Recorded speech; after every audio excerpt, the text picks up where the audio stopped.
Welcome, everybody, to this week's podcast episode for the Financial Freedom Podcast. I'm your host, Dr. Christopher Lim. And as we talk about 4 different types of freedom: time, financial, location, health freedom. In that light, I'm always scouring the globe for entrepreneurs, creators, influencers, getting their insights and sharing it with the audience. So today we have a very interesting guest, Bijou, and she actually started her career in fashion merchandising. Then she ran her own boutique, and then she started a video production branding studio. So she's been a producer of documentaries, and so she's well experienced, and it's going to be a great conversation. Welcome, Bijou, to the show. Welcome. Hi, thank you for having me. Yeah, thanks so much. And tell us more about your journey, how you got started, and we'll go from there. So I think it was probably that I had 2 parents that were entrepreneurs. And so that gave me the idea that I could do that. I went to Texas State and was hired with a great corporation right out of college. And I think that was really good for me because I got to see how big companies run from the inside and all of the marketing and everything like that I was very interested in. But that was my first and only boss I've ever had, because right after that, I jumped ship and I've been working for myself ever since. And now I just love working with entrepreneurs because typically they feel very alone and they have the weight of the world on their shoulders in a lot of ways. And yeah, I just like being their cheerleader and being there to support them. It sounds like you achieved, but you call your own shots and you make your own decisions, not beholden to anyone, which is interesting. You have an interesting background. You talk about conscious entrepreneurship. Tell us more about that. My own path was that after a while, even though I loved making people look and feel better at my boutique, it didn't align with my core values after a while. And so I think that being conscious of how your business aligns with who you are is important. Then when I started doing my video production company, there was a lot about marketing that just felt very unconscious. And so a lot of the people that I was working with, I saw have mental blocks and not really care about the impact that they were making in the world. And that's when I decided that I really just wanted to work with and support others in creating more of a conscious relationship with their business and who they were and what the business did out in the world. So yeah, it was a little bit of a long journey, but I realized within it that I really liked helping entrepreneurs that want to make a difference in the world. This is very interesting because there's a lot of Gen Z, I'm not sure what generation, but a lot of Gen Z, they're willing to work for free, even if it aligns with their values. They don't want to work for a corrupt corporation and governments and all that. And so you're ahead of your time. Tell us about some of the mental blocks that you've seen in clearing them.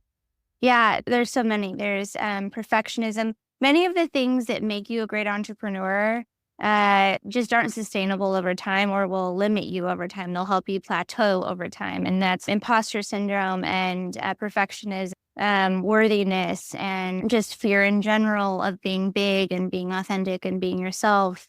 Communication, not feeling like you can talk to people, anywhere from like people that want to become public speakers and have blocks about being seen, all the way to businesses that are ready to grow and have fear about growing and scaling. And so, yeah, there's just so many of them that us humans deal with on a daily basis.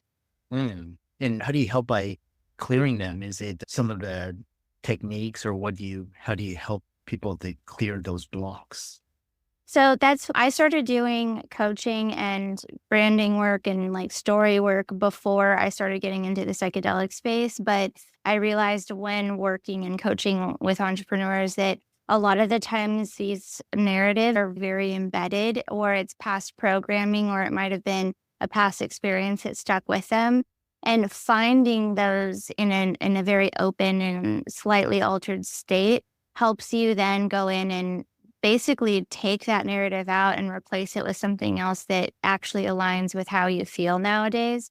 And then over time, utilizing small habits to basically bolster that idea or help that root to grow in your mind. And so a lot of times people are really unaware of the mental blocks that are affecting them or the narratives that they might have.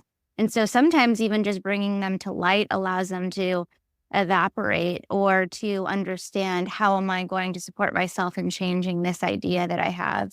Like you mentioned the fact that small habits to supporting and grow those seeds or change. Well, what are some of the small habits they can do? Is it anchors or medication? Tell us more.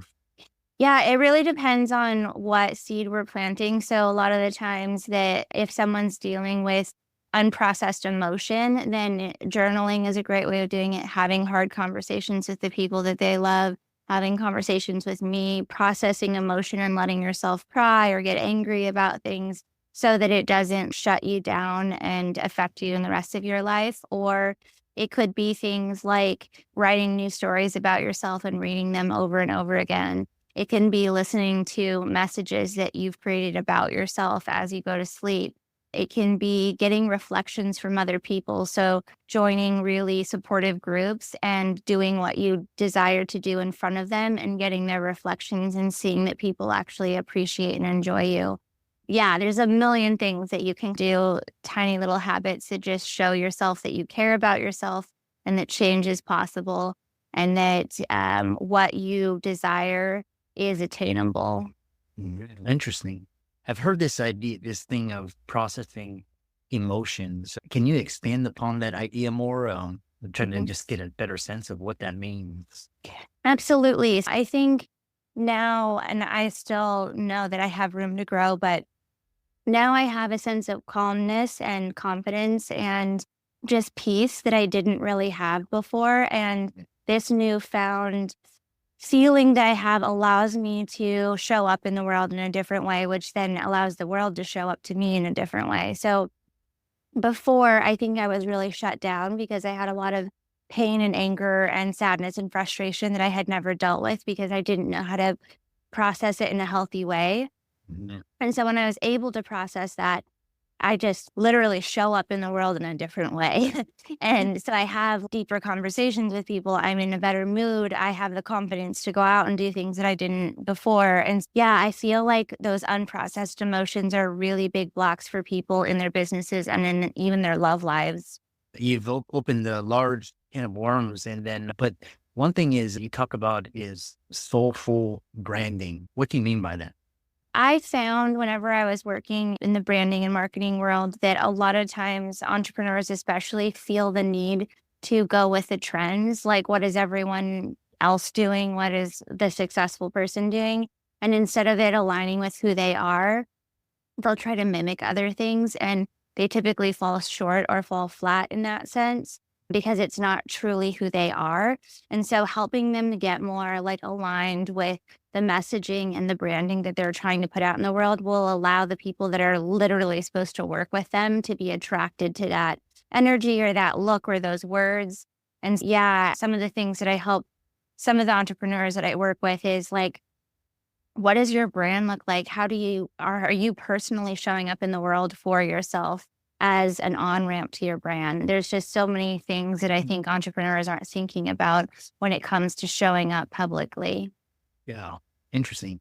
We'll get into because you mentioned a lot of interesting modalities. Again, this not is this for education and entertainment. But one thing I did, I listened to Tim Ferriss, and he was actually talking about psychedelics and inducing a celebrity altered consciousness so that you can create. I know a lot of musicians and artists, they do that. If you change your state, they can create a lot of beautiful pieces and beautiful work and share with the world. So it's quite interesting. Of course, seek medical advice. And what about this idea of biohacking? How does that interplay with how you help clients and individuals?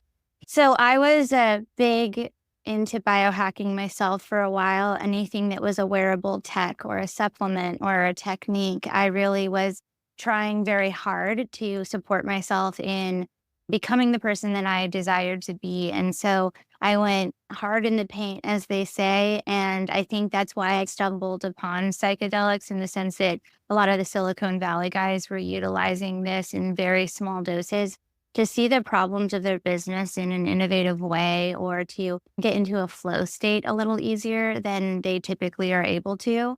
And so that's when I started getting interested in basically stacking, like habit stacking. How can I use wearable tech and supplements and small doses of psychedelics and altered states of like meditation and yoga and stretching and all these other things to really get myself into a place where my brain is malleable and I can actually program the things that I want in there versus the stuff that was put in there when I was younger.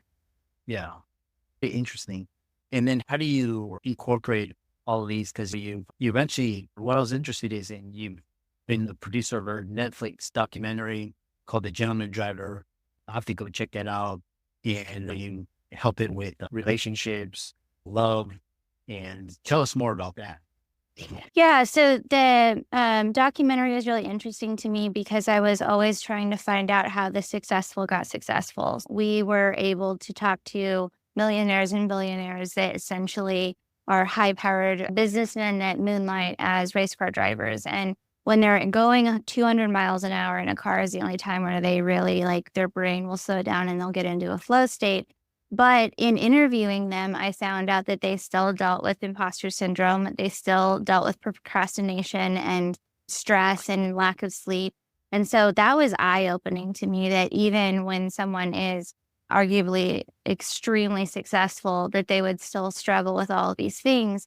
And that's when I realized that there's so much to do with like your relationships, your attachment to love and money, that really, no matter how much success you find and how much money you find, you will still struggle in certain aspects of your life if you don't address those core wounds. And so that was like huge for me on my path of understanding that it's not the end all be all to just be successful and have money in your bank account. Yeah.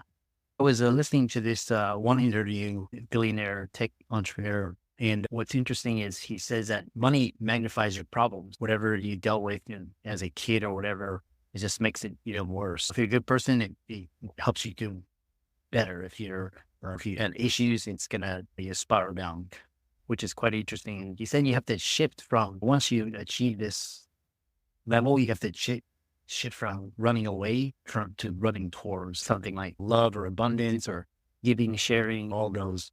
Really interesting. How can people follow you, reach out to you on social media, contact you, and look into you?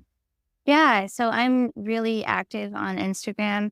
To your question, I'm a millennial, not a Gen Z. So I still love Instagram. I'm very active on there. People ask me questions all the time. And a lot of times people will book a consulting call with me via link in my bio to learn what I think a good path for them is, because everyone, depending on their past experience, their current environment, and their future goals are all different. And so, yeah, I typically walk through people with them on what is the right path forward. Excellent, excellent. And thanks so much for coming onto the show. Really insightful ideas, cutting edge, really interesting. And thanks for sharing your wisdom. All your links will be in the resource will be in the LinkedIn show notes, and be sure to follow Bijou on her social media. Thanks so much. And we really enjoyed our time here. Yeah, thank you so much.